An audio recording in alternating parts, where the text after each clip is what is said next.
Įsileisti savo širdis gerą nuotaiką, šiltus saulės spindulius ir džiugias dainas kvietė Klaipėdos universiteto humanitarinių mokslų fakulteto studentai ir dėstytojai. Jūsų organizuotas jau tradiciniu tapęs renginys Atverk širdį pavasarį šiemet išsiskyrė savita tema – Meilės uostas, humanitarinių mokslų fakultetas.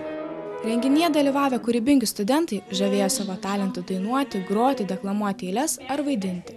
Nepaisant to, kad žiūrovų auditorija dalyvius sutiko itin jaukiai, tačiau scenoje netrūko jaudulio, improvizacijų ir ekspromtų kilusių idėjų.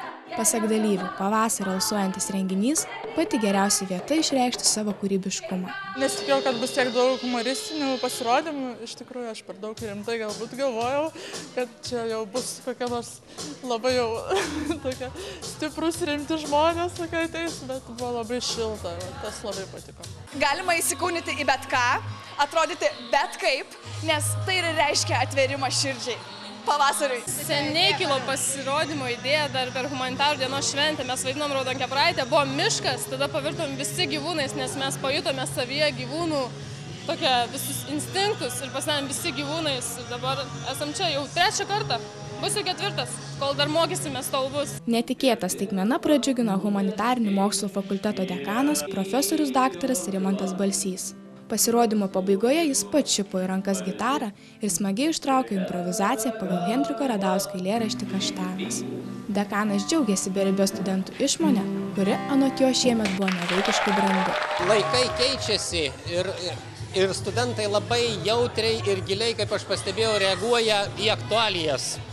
Jūs irgi matėte turbūt, kad šiandienos pasirodymuose netrūko tokio tragizmo tam tikro. Gal jis buvo paslėptas, gal truputėlį apvyniotas.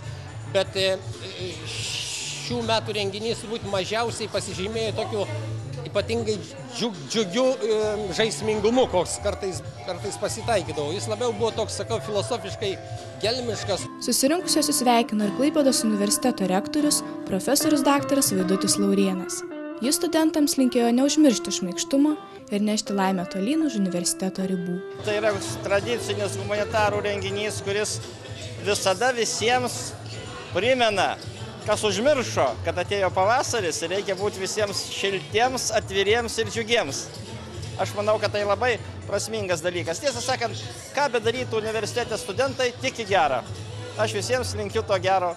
Atverti širdis pavasarį Klaipėdos universiteto humanitarinių mokslų fakultetą žada skatinti ir kitąmet. Jau 5 metus gyvuojantis renginys nei vienus metus nebuvo panašus į prieš tai vykusi.